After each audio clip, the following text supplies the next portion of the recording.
Hello, नमस्कार साथियों। आज हम जानेंगे वाक्यांश के लिए कुछ महत्वपूर्ण शब्द जो परीक्षा की दृष्टि से बहुत ही महत्वपूर्ण है। न जाने कितनी बार बार इन शब्दों को परीक्षाओं में पूछा जा चुका है। तो आइए जानते हैं वो महत्वपूर्ण शब्द कौन कौन से हैं। साथियों, हम बात करें दिशाओं के बारे में। तो दिशाएं कितनी होती है? तो दिशाएं होती है 10 दिशाओं के बारे में वर्णन है। दिशाएं होती है 10। कौन कौन सी? तो एक तो होगी उत्तर, दक्षिण, पूर्व और पश्चिम। 4 दिशाएं होगी और एक हो गया ऊपर की और एक नीचे की, यानी आकाश और पृथ्वी को भी दिशाएं मानी गई है। और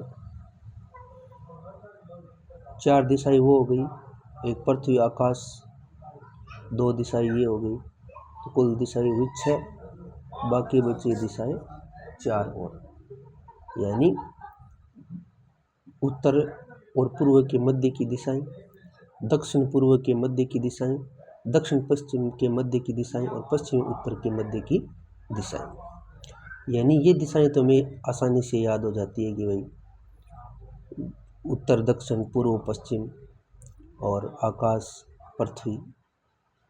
लेकिन इनके मध्य की दिशाएं हैं वो हमें कंफ्यूज करती है, इन कौन सी दिशाएं हैं। तो आइए आज हम जानते हैं उन दिशाओं के बारे में।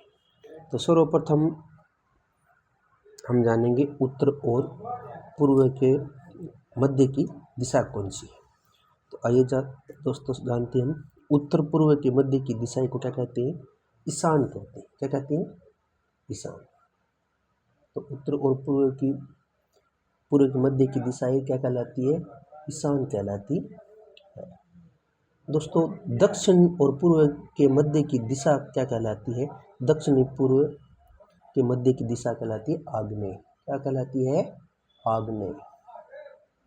आग्नेय कहलाती है। और दक्षिणी पश्चिम के मध्य की दिशाएं, दक्षिण और पश्चिम के मध्य की दिशा कहलाती है नैऋत्य। क्या कहलाती है? नैऋत्य कहलाती है। और पश्चिमी और उत्तर के मध्य की दिशा क्या कहलाती है? वायव्य कहलाती है। वायव्य कहलाती है। तो दोस्तों, ये थी इनके मध्य की दिशाएं।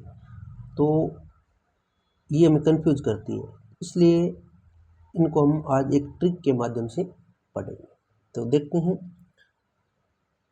ये है इसका ऊपर वाला भाग उत्तर, दक्षिण और पूर्व, और ये हो गया पश्चिम। इनको में याद रखने के लिए क्या करना है? एक शब्द याद करना है। वो शब्द है वीणा। कौन सा शब्द है वो? वीणा शब्द है। वीणा को याद रखना है। वीणा सरस्वती माता के जो हाथ में रखती है वाद्य यंत्र, वो है वीणा। कौन सा वाद्य यंत्र है? वीणा। तो वीणा के माध्यम से हम उनको आसानी से याद रख सकते हैं। वो कैसे? देखिए,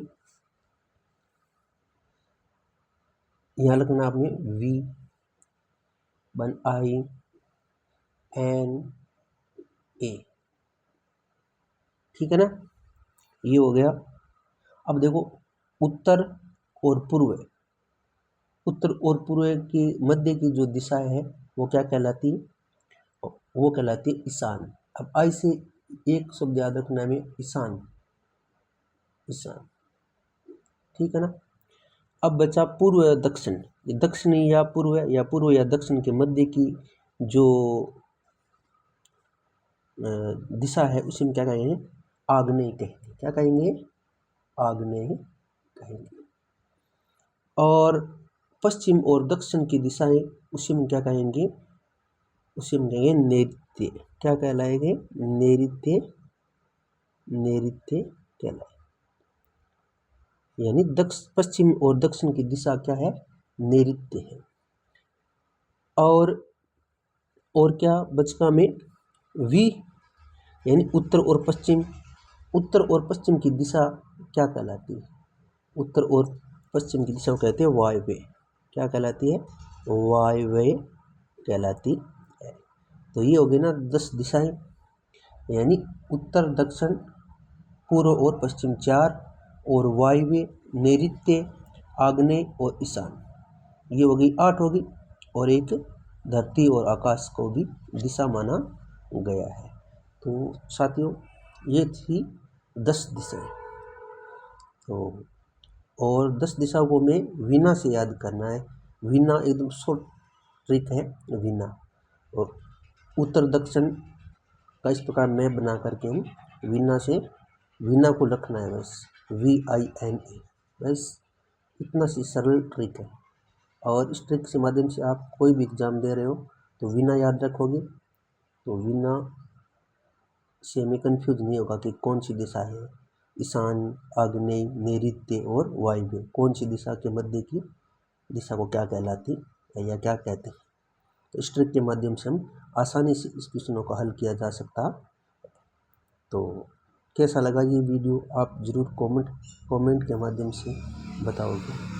और अगर अच्छा लगा तो वीडियो को ज़्यादा से ज़्यादा शेयर करना है और चैनल को सब्सक्राइब करना है। धन्यवाद। जय हिंद, जय भारत।